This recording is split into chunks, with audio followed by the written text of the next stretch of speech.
Archery hunters, listen up. If you find yourself in the heart of King County, do yourself a favor and stop in at Rock Creek Archery, located in Tukwila. They have everything you need if you're just beginning to the sport or you've been shooting for 20 years, even an indoor shooting range. Or check them out at rockcreekarchery.com. Hey everybody, if you are looking for a game call that is elk, turkey, deer, predator calls, waterfowl calls, we highly recommend PhillipsGameCalls.com. Professional grade game calls made for every hunter. This section of the broadcast is brought to you by Burpaw, burpaw.com. Use Ridge 15 at checkout to receive a sweet discount.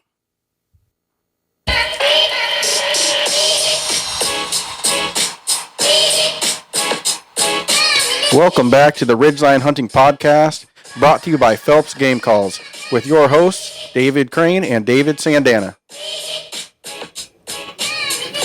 Welcome back, everybody. I'm David Sandana, your host. Today, we're live from the Washington Sportsman Show, and Dave Crane's not with us. He's actually filming today. So today we have Rudy with Northern Professional Outfitting and Guide Service out of Alaska. Thank you for joining us, and Carter, his guide as well. Yeah, how you doing this morning, Rudy? Good to be here, guys. Has it been a good show so far?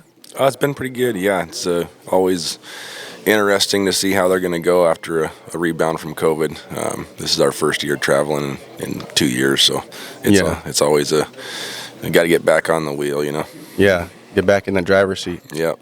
Yeah, we were just talking about that this morning, where this is our first show ever. So we started this 9 months ago, but just being here for the last 5 days, I mean, you got some endurance, you know. Oh, yeah. I got home last night and put these slides on. And Dave, he's like, "Oh man, you got another pair?"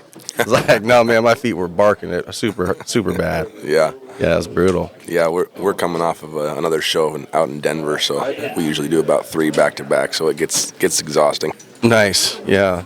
What? How about you, Carter? How was the show today, or this week? It's been pretty good so far. Just a handful of people here and there. Yeah. But it only takes one to make the show. Yeah. That's a lot of people come here and they do the research and they look in and they want to do something, but there's been a schedule, and that's a nice thing about it. It's kind of like an investment, you know. You spread that seeds out there, and then the grass comes back, you know. So it's pretty nice. Tell everybody where you're from. You know, what part of Alaska are you guys working in?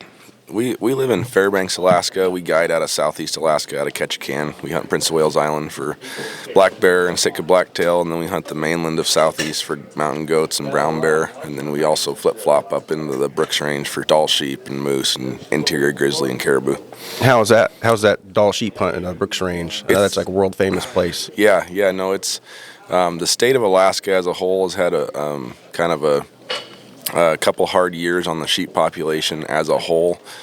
We only do 4 sheep hunts a year, and we keep it that way whether we have a lot of sheep or not as many sheep. So we've been able to weather the storm, in my opinion, a little bit better than other outfits that are doing 8 to 10 sheep hunts a year, and that's kind of their bread and butter, just because of the lower number of hunters that we run.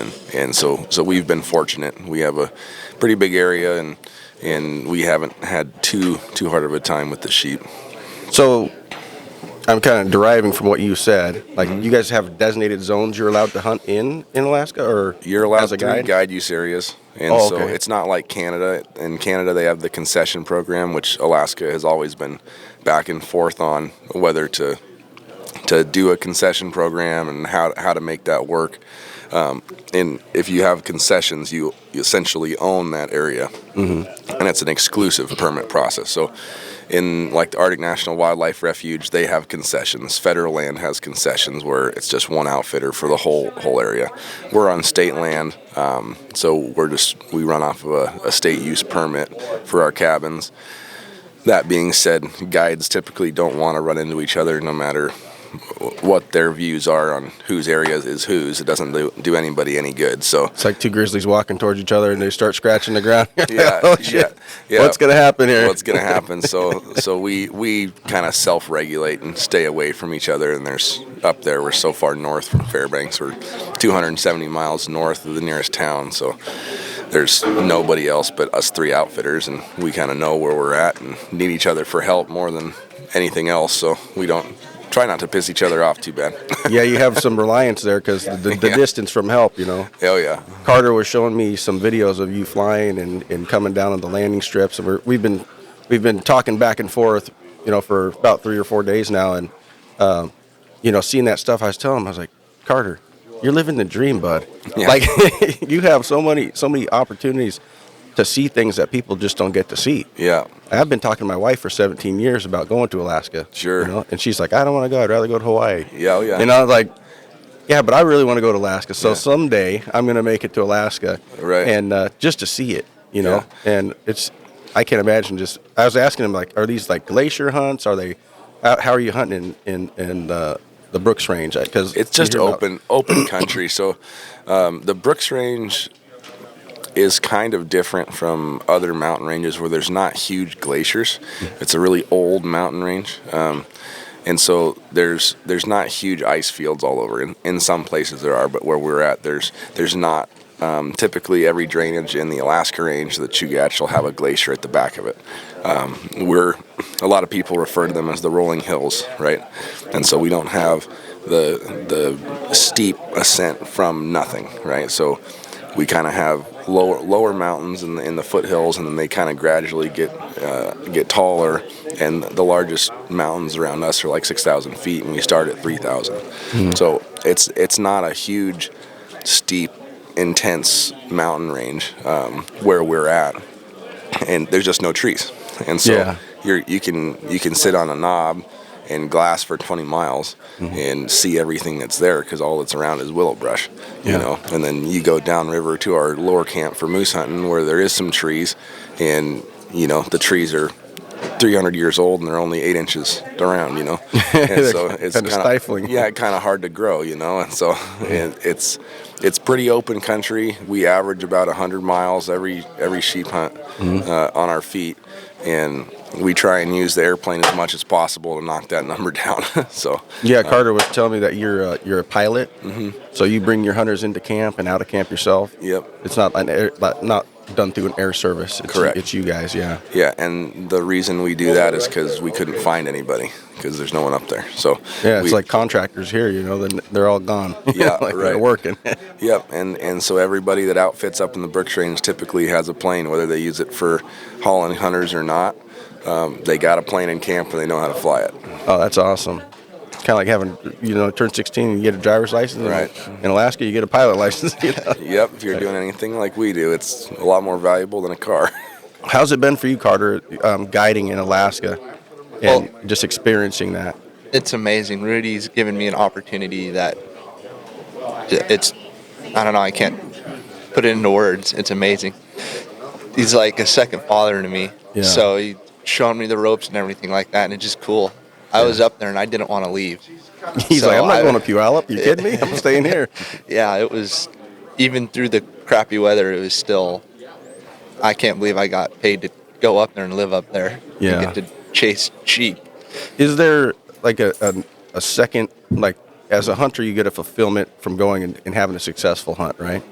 And for a lot of people, you get the same sense of fulfillment just by experiencing a hunt, even though you may not fill a tag. Do you guys get like this feeling when you take somebody out who's maybe they're not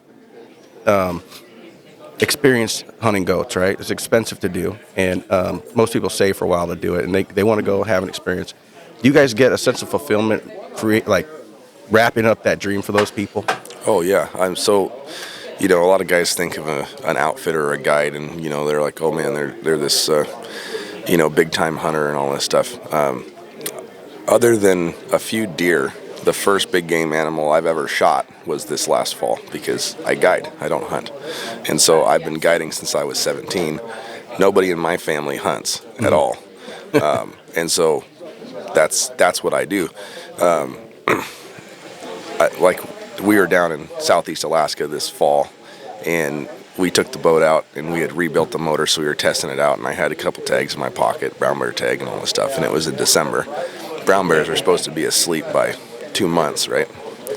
And so we went out, we shot a couple deer for some meat, and on the way back to the boat, we looked over at the beach, and there's a bear still out, right? So we ran over there. It's about 100 yards away. It happens in about 30 seconds because I've done it 300 times, and run over there, and we're on this bear at 100 yards, and I'm looking through the scope, and Carter's asking me, are you going to shoot him right there? Are you going to shoot him? I'm like, yeah, right there. Go ahead. He's like, are you going to shoot him? He's like, hurry up. I forgot. I'm pulling the trigger. Yeah, right. And so I'm waiting for the gun to go off. I'm like, oh, that's right. I'm supposed to be doing this part. Okay, bam. That's funny. But it's the first thing I've been first shot on in 13 years. Wow. And I didn't have a whole lot of hunting experience before that. So that's all I know is hunting at somebody else's capability. Oh, nice. And so that's the biggest difference in my mind, and what I tell guys like Carter that are coming up to guide is like, you are now going to be hunting and taking a handicap every hunt, and it's going to be a different handicap. Right? You might have a guy that can't walk very well, but he can shoot 800 yards. Okay, so you don't have to get that close, but you still got to get him there. Right? Yeah. You might have a guy that can hike all over the place, can't hit the broadside of a barn at 100 yards. Yeah. So every hunt's different, and every hunt challenges you. And to be successful as a guide, you have to know what your hunter is capable of and get him there. And you get clients that by the end of the hunt, they look at you and they just say, I would have never been able to do that for myself because I didn't know how to get myself there. Yeah. And that's the fulfillment out of guiding. Yeah, it's awesome. Yeah, the getting people close enough and having their abilities match that, whatever that distance is. And you're saying that some people can march like crazy, hike the hills, and not shoot very well. I was thinking, do you guys, at that point, do you have a shot limit on people, or say, hey man, we've got you in front of 5 rams, you've missed them all.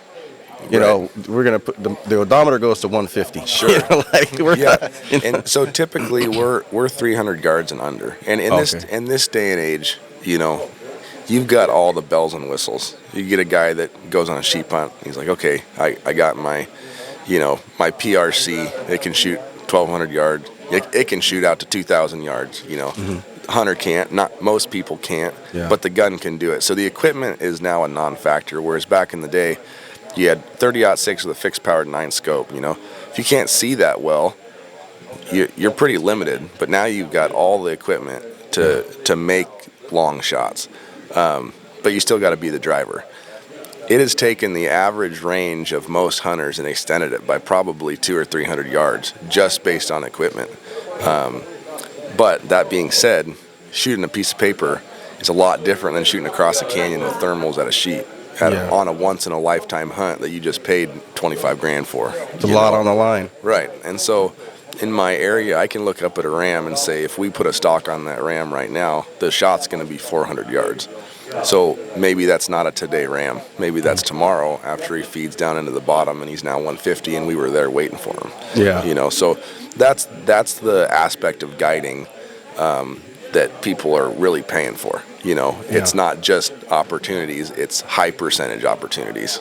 Yeah, not just gambling on the one you see, but putting yourself in the position to be successful. Right. Because that ram, he's going to move, and like you said, if you take him up there, we could go. We can give you a 500-yard shot, but it may not be successful.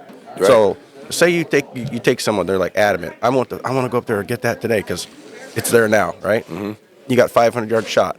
They hit it, and they lose it. What happens at that point? I got a long day. Yeah, you're or not 2 happy. or 3. You're like, go back to camp. I'll see you later, son. Well, and the fact of it is that most hunters, if that happens, they went from cloud 9 to cloud negative. Oh yeah. Because that's their sheep. Yeah. It's not like we're gonna go around shoot another banging extra sheep. That's your sheep. So now, by Alaska statute and by personal ethics, that sheep's coming home with us. I don't care where it's at. Yeah. One of the first rams I was ever on, I had to track a gut shot ram, and tell you what, tracking a gut shot ram through rocks is not an easy chore. And it just gets. You just essentially have to go until you find it, and you can't leave it because there's no trail. Yeah. So you're essentially trying to get in the brain of this sheep and figure out where it's walking and why it's walking that way. And He's got a lip in you his find left it. leg. Yeah, right. I can tell you he's know. circling to his right. Yeah, right. And most hunters and most people really that don't hunt sheep for 70 days a year, it's a lot to ask to just be up in the rocks and potentially overnight, multiple nights just with you and nothing, because you're right on the trail as sheep, and typically if they're hit, they'll bed down, and so they don't really. It's not like I've heard of elk that get hit and they just go for 10, 20 miles. Sheep don't really do that. They'll go to the nearest rock and lay down if they're hitting the guts or something like that. You know? So you can get back around on them and get another one in them, but it's still it's just something you don't want to do. And so we've been really lucky that I've been trying to teach my guides and how I was taught. And that is to make your shots, when you pull the trigger, it's done, you know. And so knowing your hunter, knowing their limitations beforehand, and having hunters be honest with you about that, because everyone wants to say they can shoot 500 yards. Yeah. And I've had clients that, say, oh, yeah, no problem. And bang, bang, bang, 3 sheep later, they missed by 4 feet, at 400 and 450. And so it's like, okay, let's try for 250. You know? Nothing wrong with that. It's just what we have to do. And if we don't have all the tools in our toolbox, we don't know how to get it done. So being honest with your guide really helps. And we don't care, So, as a hunter, you need to be prepared for whatever's going to happen up there. Right. You also need to, this is an investment for people. Sure. The hunt starts at the camp. Like, obviously getting there, it sounded like an adventure. I was talking to Carter, and he's like, well, where do you fly into? Fly into Fairbanks and fly into Coldfoot or drive to Coldfoot. Then we get you there, and then we go to Chandeleur Shelf. And then we fly into camp about 75 miles, so it's roughly a 30-minute bush flight. So you have an adventure before the adventure. That's like part of getting there. It's almost like a pioneering experience, and you don't want to show up and not be honest and not be practiced. And I feel like most people that do this type of thing, and rams aren't the only thing you guys do, but I'm like, sure, because we don't have rams down here, so we have once in a lifetime deal, but it's nothing like what you guys are doing. The adventure sounds very appealing in that itself to me. Oh, yeah. Like thinking about that. And the Dall sheep really is the top, right? Mm-hmm. You think of Alaska, and if you're a mountain hunter, most guys' brains click over to the white sheep, right? Mm-hmm. And it's something you can do just over the counter, and it just costs money to do it. And the adventure to get up there is exactly why it costs so much. Because you talk about just getting up there, and then think about we have to do the same thing, but run a business and transport hunters with an airplane, and I'm 300 miles from my house or away from service, no communication. As of August 1st, I'm gone until October. So if something hits the fan, with the business, it just waits, because I don't even know what happened. We got to be really prepared. Getting all your stuff there and making sure there's nothing you'd missed, Oh, yeah. Don't forget the water, or whatever. Well, and it's amazing how much stuff that if you really do forget it, the old adage is if you don't, if you take something out there and you forgot something, do you really need it, And you can make it work with not a lot, and be just fine. Yeah, that's awesome. Carter was telling me that when you take off, and he knows he's like, now I pretty much know when he tells me he's going somewhere, here's the time it's going to take and stuff. Mm-hmm. So you guys all have your radios and that, and he knows if he's an hour late, either he stopped at camp a little longer and ran out of time, or is doing something, or he folded it up or something. He's thinking all these worst case scenarios, right? Oh, yeah. And it's pretty amazing to live that life, where you're out there. You guys are actually in the forefront of anything could happen, and all is possible. Sure. And people are just getting a little glimpse of that as they come in. You're actually putting yourself in this adventure for a small window compared to how you guys are living your lives. Right. And it's pretty incredible just to hear about it, hear the stories and the enthusiasm. Carter, he's enthusiastic as heck, man. He seems like he's always smiling, you know. He's Oh, like, yeah. oh yeah, we're going up there. Yeah. I love it, man. It's great. I just like watching him take off. Look at this right here. You know? Oh yeah. Yeah. Yeah. No, it's definitely an alternative lifestyle, and it's also a risky one, you know. But it's what do you want out of life, right? Do you want a full short life, or do you want a boring long life? And hopefully, I get a full long life. Yeah. You know. Yeah. And so, that being said, when I learned how to fly my airplane, I bought the airplane I was going to fly, and learned from a bush pilot that threw the book completely out the window. So my first hour in the airplane, I wasn't doing anything that the book told me to do. I was flying like a bush pilot and how I was going to fly in the field. And so my, whatever 1,000 whatever hours is about as valuable as you can get. I'd rather have a guy with 1,500 hours flying in a bush plane in the bush than someone with 30,000 hours that has 500 hours in the bush. Yeah. Because you're trained specific. It's just like having a framer go do drywall. It's like, well, they've only done drywall a little bit, but they could probably do it. But Well, I have a lot of respect for drywallers because Right. that's a fine that's a fine finished trade. I mean, Yeah. I do tiling and that's highly detailed work. But sure. When it comes to drywall, I always tell people I don't do finished drywall and I don't paint because those people. I mean, my hands. I have to cut everything. I can cut you a 16th off a piece of tile, make it line up perfect. Yeah. You try to make me make a wall flat with mud. It has to be fat mud and it has to be screeds. I can't do it with the trowel and the hawk like they do with that mud. The wall's got to be flat already. Yeah, no level 5's coming out of this end, Yeah, exactly. Yeah. So it's and I grew up commercial fishing in Southeast Alaska. So my dad's he's from Gig Harbor, and he still fishes every year. Nice. And so I was 5 weeks old on the boat. So my I guess I don't know how to say it, but being out of touch doesn't register to me. And being on a boat out in the middle of nowhere with just my dad fishing, You're used to the solitude. That's normal. You could sink, right? Your boat could roll over. All these things could happen. That's just normal life for me. Has been my whole life. So I don't know any better. Yeah. You get hunters coming up and they go, "Whoa, you did that!" I mean, I would never thought of that. And to me, it doesn't even Register. just doesn't register. And it's just okay.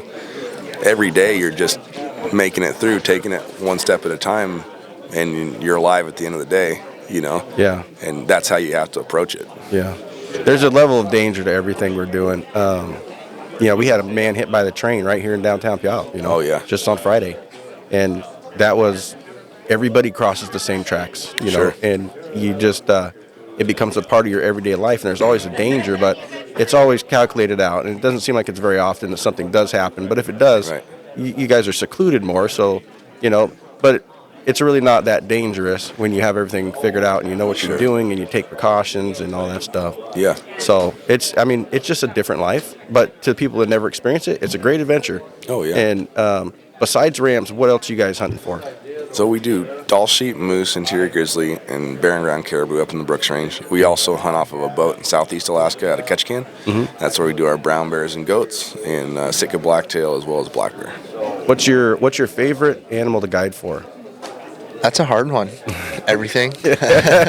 No, probably the sheep though, because I'm originally from Nevada, so we hunt a lot of desert sheep.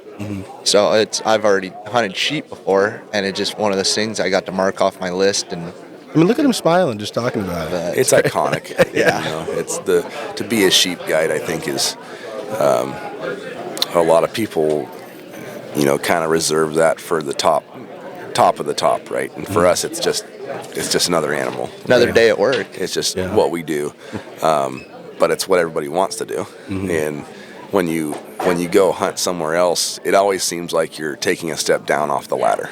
Yeah. If you've guided sheep or hunted sheep. Now we're going to do a little deer hunt. Now it's Right. like, okay, this is not the same level of excitement as the sheep hunts Right, are. you right. know? And to me, my favorite hunt's the black bear hunt.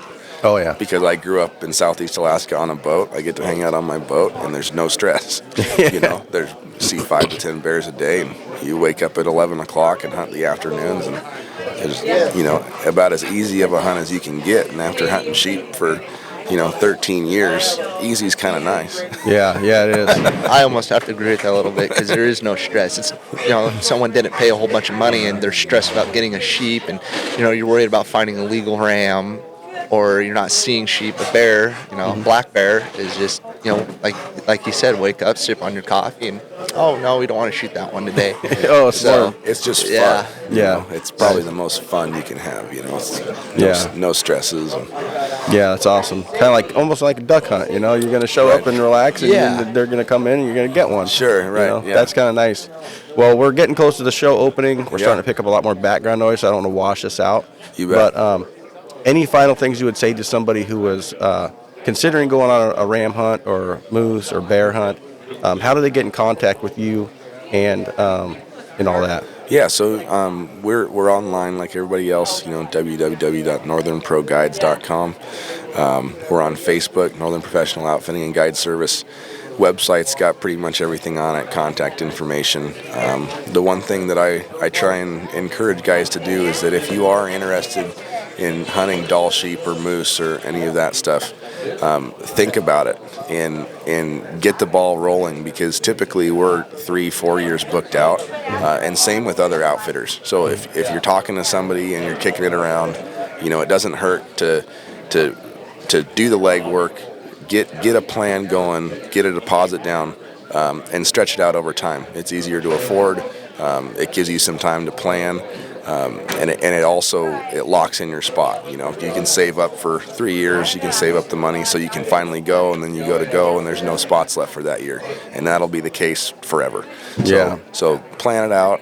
If it's something you want to do, it's something to put some thought into, and expect a couple year wait and just get going. Yeah, get online, schedule your spot. Start figuring out your finances if that's an issue. That way you have time to pay it out. And a lot of people do have, it's nice to be able to plan over 4 or 5 years, because then you have time to do all the things you need to do aside from just the money, right? Right. You can get in better physical shape. You can Sure. get the rifle dialed in extremely well. You can develop your hand load or whatever you're going to use. Yep. But you're going to be fully prepared because you have time from Oh, yeah. today. In 23, you're hunting in 27. Right. So that's really nice. And you could be close to retirement age, and you're like, I'm retiring in 26 and 27. I'm going to be on the Brooks Range hunting with these folks here. Right. Carter's going to have you dialed in. Rudy's going to have you dialed in with the airplane and everything. You guys are going to have everything. It's going to be so good. So Right. Awesome. Well, I appreciate you guys coming in. Yeah, Anything you want to thank add, you. Carter? I don't know. I just still speechless. It's Looking just, for the next customer, excited yeah, about it and everything. It just, Yep. I You have to can't say, sit just still. it's just something you got to do. Like I'm super happy because the whole reason I ever wanted to get into guiding was to make someone's dreams come true. Yeah. And I get way more excited when someone else kills something. It's Rudy. I start freaking out. The moose hunter's like, what's going on with this kid? It's like, we just killed a 60-inch moose. That's what's going on. He's more excited than you are. Yeah, he's hyping up the crowd. Yeah, exactly. It's awesome. All right, gentlemen. Well, I appreciate you coming in. Yeah. Rudy, Thanks for thank you. having It's us. been great having you guys at the show. Thank you. I really enjoyed speaking with you both and visiting your booth and all that. So I haven't seen two people more enthusiastic about getting people out to hunt and in the whole activity than you two. So Yeah. I appreciate you. Thank you very much. Yeah, thanks for Thank having you. us. Yeah. Awesome, guys. Appreciate it.